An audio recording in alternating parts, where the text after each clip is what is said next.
ஆறாவது தசகம். விராட் புருஷனின் உலக வடிவம்.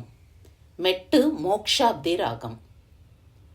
ஏவம் சதுர்தச ஜகன்மயதாம் கதஸ்ய பாதாளமீஷ தவ பாததலம் வதந்தி பாதோத்வதேசமபி தேவரசாதலம் தே குல்பத்வயம் கலு மகாதலமத்புதாத்மன் ஜங்கே தலாதலமதோ சுதலஞ்ச ஜானு किं चोरुभागयुगलं वितलातले द्वे क्षोणीतलं जगनमम्बरमङ्गनाभिः वक्षश्च शक्रनिलयस्तव चक्रपाणे ग्रीवामहस्तव मुखञ्च जनस्तपस्तु पालं शिरस्तव समस्तमयस्य सत्यम् एवं जगन्मयतनो जगताश्रितैरपि अन्ये निबद्धव पुषे भगवन् नमस्ते त्वद्ब्रह्मरन्त्रपदमीश्वर विश्वगन्ध छन्दांसि केशवगणास्तव केशपाशाः उल्लासि चिल्लियुगलं दृहिणस्य गेहं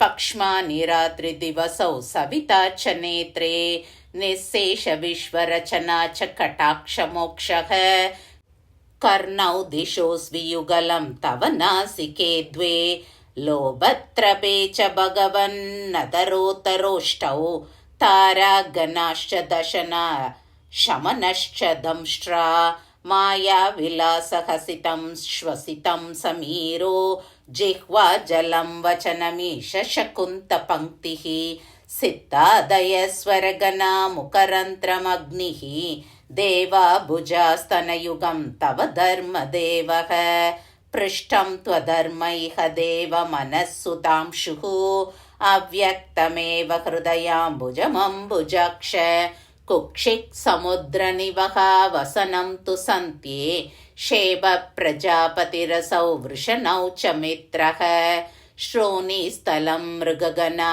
पतयोर्नकास्ते हस्त्युष्ट्रसैन्तव मुखागमनं तु कालः विभ्रादिवर्णभवनं वदनाब्जबाहु चारूरुयुग्मचरणं करुणाम्बुदे ते संसारचक्रमयि चक्रधरक्रियास्ते वीर्यं महासुरगणोऽस्ति कुलानि शैलाः नाड्यसरित्समुदयतरवश्चरोम जीयादितं वपुरनिर्वचनीयमीश ईतृग्जगन्मयवपुस्तव कर्मभाजां कर्मावसानसमये स्मरणीयमाहुः तस्यान्तरात्मवपुषे विमलात्मने ते वातालयाधिपनमोऽस्तु निरुन्तिरोगान् श्रीहरये नमः।